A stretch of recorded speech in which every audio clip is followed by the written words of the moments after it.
You can start anytime.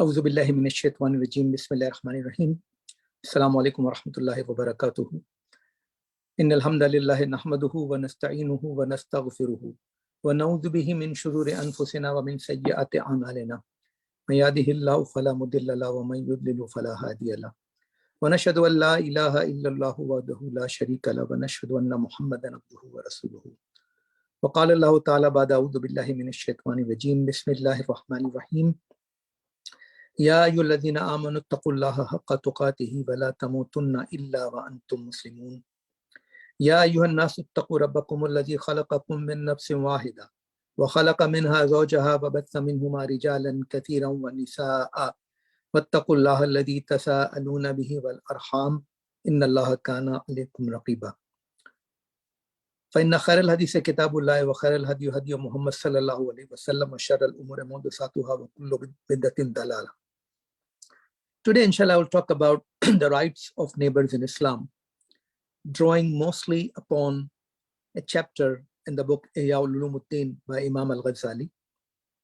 We'll start with the verses of Allah subhanahu wa ta'ala. It's verse number 36 from Surah Nisa. Allah subhanahu wa ta'ala says, A'udhu billahi minash shaitanir rajim, Bismillahir وَاعْبُدُوا اللَّهَ وَلَا تُشْرِكُوا بِهِ شَيْئًا وَبِالْوَالِدَيْنِ إِحْسَانًا وَبِذِي الْقُرْبَى وَالْيَتَامَى وَالْمَسَاكِينِ وَالْجَارِ ذِي الْقُرْبَى والجار الجنوب والصاحب بالجنب وابن السبيل وما ملكت أيمانكم إن الله لا يحب من كان مختالا فخورا. A translation of the meaning of this verse is that Allah subhanahu wa ta'ala is ordering us to worship Him alone and associate none with Him. And then the instructions come.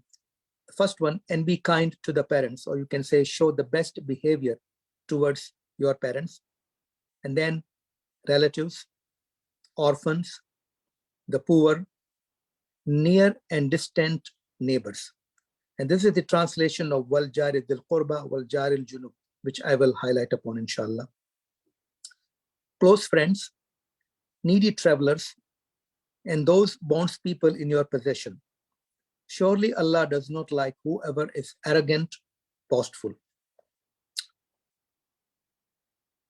Commenting upon this verse, Muhammad Asad distinguishes between these two categories as distinguished by Allah subhanahu wa ta'ala as well. Jar is neighbor. So two categories of neighbor are described in this verse by Allah subhanahu wa ta'ala. And we can understand, we can learn from each other, we can give our own input based upon understanding. So the first is wal jari dil qurba, the other is wal jari al junub. The usual explanation is wal jari dil qurba is someone who is not only your neighbor, but who is also your relative. And Jar al-Junub is a neighbor who is not your relative.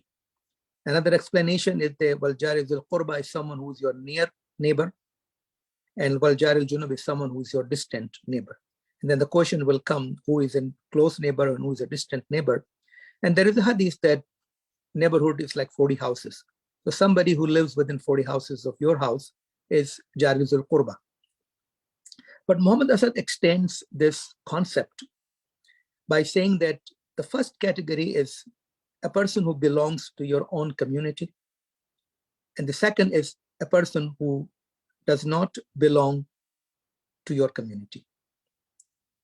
So your people, Dar Dil Qurba, according to him, refers to community and not to one's actual relatives. Because the near of the kin have already been mentioned earlier in the sentence. The Prophet ﷺ often stressed a believer's moral obligation towards his neighbor, whatever their faith and his attitude has been summed up in his words, whosoever believes in Allah and the last day, let him do good unto his neighbor. So here there is no distinction between a neighbor who is a relative or a neighbor who is not a relative, a neighbor who belongs to your community or a neighbor who doesn't belong to your community, a neighbor who is a Muslim or who is not a neighbor. It's a generic word. So we'll quote a few verses. قال رسول الله صلى الله عليه وسلم لا يؤمن أحدكم حتى يحب لأخيه ما يحب لنفسه وفي رواية للمسلم حتى يحب لجاره ما يحب لنفسه. That a person does not really become a believer until he loves for his brother what he loves for himself. And in the narration quoted by Imam or reported by Imam Muslim, until he loves for his neighbor what he loves for himself. So an explanation of that given is that a Muslim does actions that are beneficial to the community. It's like a utilitarian view of Islam, that an action is judged by whether it is beneficial to the society or whether it is harmful to the society. If it's beneficial, it is al-bir, and we should all cooperate. وَتَعَاوَنُوا عَلَى الْبِرِّ وَلَا تَعَاوَنُوا عَلَى الْإِثْمِ وَالْعُدْوَانِ. So anything that does not benefit the community, which becomes the cause of fitna and fasad, corruption and subversion, has to be stopped by collective effort. So extending the circle, the scholar mentioned that أَيُّهَا الْإِخْوَةِ يُرِيدُ الْإِسْلَامُ مِنَ الْمُسْلِمِ أَنْ يَنْفَعَ نَفْسَهُ. That Islam first wants that we should do or engage in actions that are beneficial to us. Any action which is harmful to us should not be done. As Allah subhanahu wa ta'ala has mentioned, that do not throw yourself into destruction with your own hands. And another verse from Allah subhanahu wa ta'ala, لَا تَقْتُلُوا أَنفُسَكُمْ. Do not engage in any activity that will kill you, that will lead to your destruction. And I will expand upon that, inshallah, in the context of what's going on with COVID. And then, ثُمَّ يَنْتَقِلُ بِنَفْعِهِ إِلَىٰ أَبَوَيْهِ. So it's like the explanation of the verse, that now the benefit goes to the parents.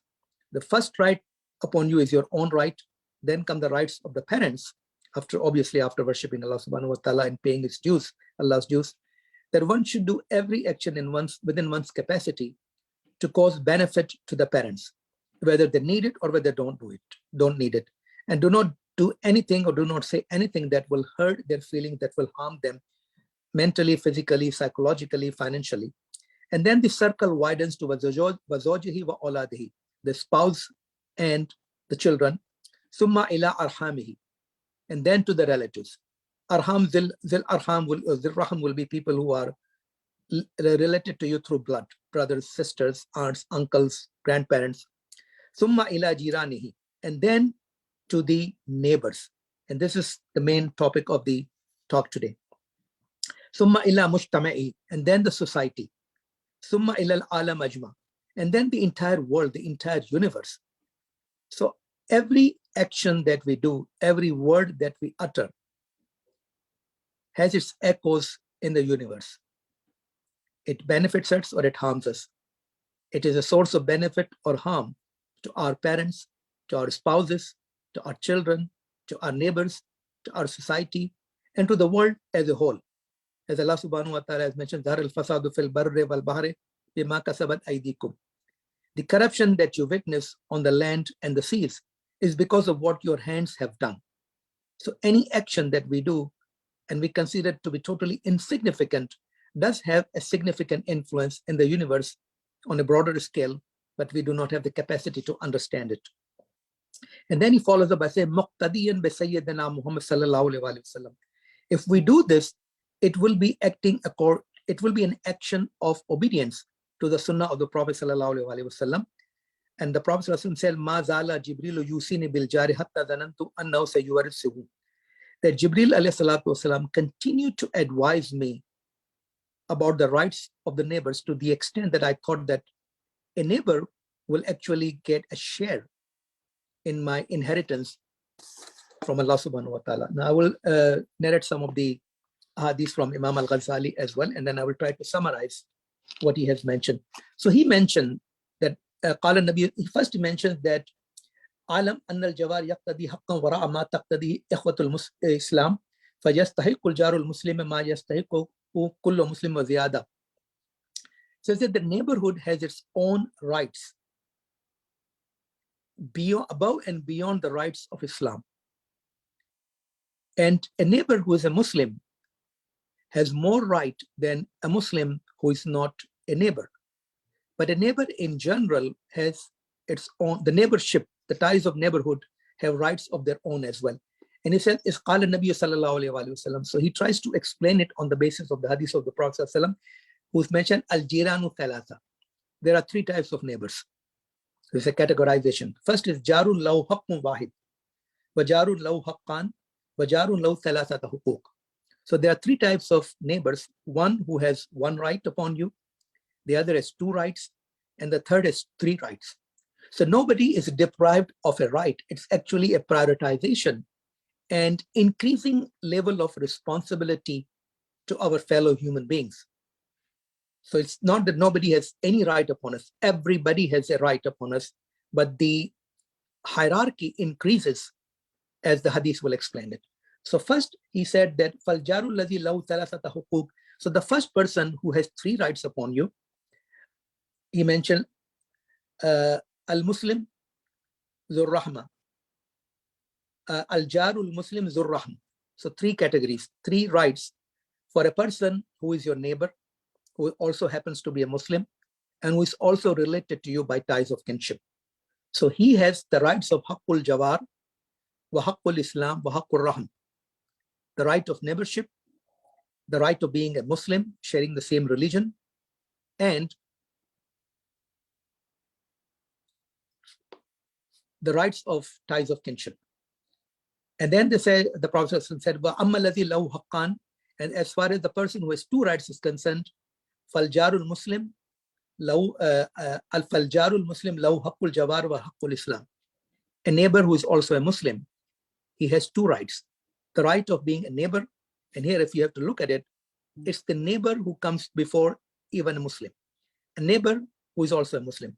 And then the third person who has 1 right, wa amma alladhi lahu haqqun wahid faljarul mushrik. So a person who is your neighbor, but who does not share the same religion as you do, he still has a right. So this is a very important thing. And then the Prophet sallallahu alaihi wasallam, the Imam Ghazali said, "Fanzur kaifa asbata lil mushrik haqqan bi mujarrad al jawab." That look and ponder and think that even when it comes to a person who is not a Muslim, his right is solely because of being your neighbor. Now, I will go to Muhammad Asad's explanation of Jari Dhul Qurba wa Jari al-Junub, that a person who is your next door neighbor or within 40 houses of where you live becomes a neighbor. And if he's also related to you, or if he is a Muslim, he has 2 or 3 rights. But even if he's not a Muslim, he still has a right. But what about the other part of the verse, wa Jari al-Junub? That a person who is not your near neighbor, who is a member of your community, but not a Muslim, but who doesn't live near you, he also has a right. And if a person is part of your community, the wider community, a member of your own town, of your own state, of your own country, and just being a person who is in the world at this moment, whether you are in direct contact with him or not, he still has a right, because whatever you do may influence and may affect him. And here I want to say about the COVID situation, and we deal with it, medical professional, every day. Everybody is dealing with this situation. We have shortage of staff. We have limited laboratory hours. We are not working on full capacity, and we are bursting at the seams. As I was driving from work today, I heard the news that, which kind of supported what I've been thinking about, that approximately 50% of patients who are hospitalized have incidental COVID, which means that they are admitted not for COVID, but some other illness. And while they get pre-admission testing, they're found to have COVID. And obviously they have been affected by somebody. They have been infected by somebody, whether because of what they did or didn't do, or whether someone else did it or not. But what we have to understand is that people who have been vaccinated and boosted, they can still get COVID, but their chances of serious illness are decreased significantly. But to be more importantly, is that they are less likely to infect others. On the other hand, people who have not been vaccinated can still get the virus. Everybody is getting it, seems like that. Omicron is everywhere. And perhaps it may be a good thing that it will cause herd immunity, less severe illness, but herd immunity, causing natural immunity. I don't know how long it will last. But what I'm worried about is the scientific research that unvaccinated people, if they get infected with COVID, even if they don't have any symptoms or minimal symptoms, they are more likely to pass it on to others who may get seriously sick. And I think that this goes against the emphasis of Islam on benefiting your neighbors, your community, your society, and your world. And I'm hoping, inshallah, that over the next couple of weeks, Omicron will cease to be a pandemic. It will become more likely an endemic. And we can all go back to our normal life and go back to masjid 5 times a day and pray Jummah together and inquire about each other and have the pleasure of seeing each other and talking to each other in person. The Prophet also said, Ahsin mujawarata man jawaraka takun musliman. Show the best behavior of ties of neighborship to your neighbor, and you will be a Muslim. Look at the profoundness of the words and the statement. A requisite for being a Muslim is to show the best behavior to your neighbor. In another hadith, the Prophet said, Man kana yu'minu billahi wal yawmil akhir fal yukrim jarahu. A person who believes in Allah and the day of judgment, let him pay respect and honor to his neighbor. There are places in the Quran, at least 2 ayah, where Allah subhanahu wa ta'ala has talked about Iman billah and Iman bil akhirah. And if you have these things, you don't have anything to worry about. Nothing else is mentioned. Iman billah and Iman bil akhirah. Everything else is in between. In another hadith, the Prophet ﷺ said, La yu'minu abdun hatta ya'manu jarahu bawaiqahu. A person does not really become a believer until his neighbor is safe from his misdeeds or whatever he does. So this is again something very important for us to remember. Now, Imam Al-Ghazali in his book Ihya Ulumuddin summarizes, and I will read it in English. So he says, in short, the rights of neighbor on you are the following. First is salute him first, which means make a salam. And there is a hadith from Abdullah bin Umar radiyallahu anhu that when you are walking by and you see somebody, say assalamu alaikum. Liman arrafta wa man la arrafta. Whether you know that person or whether you don't know that person, which means maybe that person is not a Muslim. How do you know? You don't investigate. But if you come across somebody while you are walking, say assalamu alaikum to show that I'm coming with a message of peace. I'm not here to hurt you. And he said, don't talk with him for a long time, which means don't waste time. Time is wealth. Time is important. Your time is important. Your neighbor's time is also important. Out of courtesy, he may not want to tell you, I'm busy. But again, do not prolong your discussion. He said, don't ask about his condition long. Again, very important. Don't hurt anybody. Don't waste anybody's time. Call on him when he is ill. And it's not just a Muslim, as I mentioned, any neighbor. Anyone in this day and age, I just found out yesterday that my neighbor and his wife have COVID. They tested positive last week, but they didn't tell anybody. And I call him and say, no, why did you not tell us? But then I also feel ashamed. Why did I not call and inquire about him? Since I had not spoken to him for a week, how are you doing? Is there anything we can do for you? So I think we should be doing it, calling our friends, our relatives, whether they are in the state, whether they are outside, and find out, are they okay? Especially if you have relatives. At my age, I've mentioned that there are only very few people left who call me beta or son. Everybody else is younger than I am. Show sympathy in his distress. Be sorrow in his sorrows. Be happy in his happiness.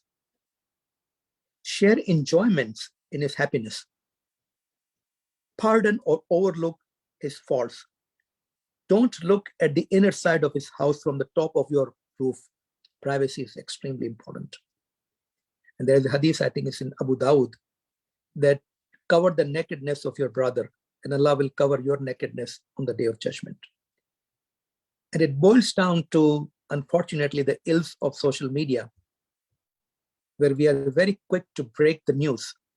Anything that we hear or is forwarded to us, we like to be the first one to forward it without verifying, without even thinking that this post is engaged in character assassination of someone who may be totally innocent, who may not even know. And even if this is right, why do we have to advertise and let others know who are not even aware of that? Why destroy somebody's life? Why destroy somebody's career and relationships? If you come to know of somebody's faults, cover them. This is what you would want others to do to you. Don't trouble him by replacing your rafters on his wall. Don't throw dust in his courtyard. And I'm from a culture, probably most of you are also, where the houses were constructed in such a way that a person living on the top floor may throw garbage, which hits the courtyard of your home. Or somebody may just throw his trash outside of your own doors. This is not uncommon. Still happens in many parts of the world. And this is absolutely against the teachings of Islam. Don't let water flow down his don't let water flow down his courtyard. Don't shut up the outflow of water of his house through your boundary. And people do that. Don't make the path to his house narrow. Cover his fault if it is out. Try to remove his distress as soon as possible. Take care of his house in his absence. And alhamdulillah, we are seeing this in our community, where oftentimes women are traveling to Pakistan or India or to their own country. And the neighbors actually start sending food to the husband and children, to the extent that they say, we have enough food, it is overflowing, we do not have even any space in our refrigerator, which I think is a good thing in a way, that we take care of our neighbors. But one thing to learn for me as well is call the neighbor and say, we would like to send some food to you. And he might say, I have enough for today, maybe you can send it tomorrow. So don't waste it. Do not hear his backbiting. If somebody is saying bad things about your neighbor, shut him up. Or if you cannot do it, at least do not pass it on to others. Put fingers in your ears. It may sound discourteous, but it will teach someone a lesson that it is not okay to start gossiping about your own brother and your own neighbor. Talk with the sons and daughters with affection. So taking care of children is extremely important. Many of the fights that I witnessed when growing up in Pakistan was parents fighting because of their children. The children fought with each other. The other parent went and kicked the son of his neighbor because he was rude to his son. And it led to on and on ongoing fights, disruption of society, disruption of relationship, disconnection with each other. All of these can be remedied if we pay attention to the teachings of Islam. We learn a lot about how to make wudu and how to pray and how to recite the Quran, tajweed and all that. But we need to start focusing more on morality and ethics. 500 verses in the Quran out of 6,500 something are related to laws, the legality, the legal system of Islam. The rest is morality, ethics, how to behave with each other, how to take care of people, how to cover each other's faults, how to talk to people, how to avoid hurting people with our speech, our words, and I will even go to the extent of our thoughts. If we start brewing thoughts in our mind, especially when we are sleeping, and we start thinking about someone that we may not like or who may have done something wrong to us, and we start thinking about what we can do to get even with that individual, these thoughts can then dictate our words when we speak with that person or speak about that person to somebody else. And they can also dictate how we behave with that person in his presence or behind his back. Thoughts can be our worst enemies. Man is a thinking animal. Man is a rational animal. But we also become enslaved by our own sinister thoughts. And there are different ways of avoiding that. One of them is when you go to bed, recite Ayatul Kursi, recite the Qul Huwallahu Ahad, Qul A'udhu Birabbil Falaq, Qul A'udhu Birabbil Nas. Make dua to Allah subhanahu wa ta'ala. Ask Allah to forgive you and forgive the person that you think may have hurt you. Do not go to bed holding any grudge against your neighbor, against your brother, against your community, or anybody in the world in particular. Don't sleep while cursing somebody. The curse will remain throughout in your sleep and may disturb your sleep as well. We don't know, but thoughts have an effect upon the quality of our sleep. I don't know if anybody has done any analysis or not, but out of personal experience, I can tell you. Be nice, think well, talk nicely, and take care of each other. Now, I like to make a dua for Sister Shifa Huda, She is the mother of Shaista Wahid and mother-in-law of Parvez Wahid. They are both very active members, not only of the Wayland community, but Parvez has been very active in the social circles and socio-political realm. I met him a few times when he has come to our community for some social political assignment. He's a very nice person to talk to. His mother-in-law is suffering from COVID pneumonia. And before we make dua for her shifa, I'd like to say that there is a beautiful hadith that if a Muslim is afflicted, even by a thorn, it is good for him or her, that it will wipe out some of the sins, maybe all of the sins. Nothing is beyond Allah's mercy, and be a source of pleasure in the hereafter. So yes, we suffer, we have illnesses, but we also have to remember that La yukallifullahu nafsan illa wus'aha. Allah does not burden anyone beyond his or her capacity. So with that, we'll make dua to Allah subhanahu wa ta'ala by first starting with the Darood on the Prophet sallallahu alaihi wasallam. Friday is the day when we should send as much salutation on the Prophet sallallahu alaihi wasallam as we can. The reward of one salutation is that Allah sends 10 salutations. So Allahumma salli ala Muhammadin wa ala ali Muhammad kama sallaita ala Ibrahim wa ala ali Ibrahim innaka Hamidum Majid. Allahumma barik ala Muhammadin wa ala ali Muhammad kama barakta ala Ibrahim wa ala ali Ibrahim innaka Hamidum Majid.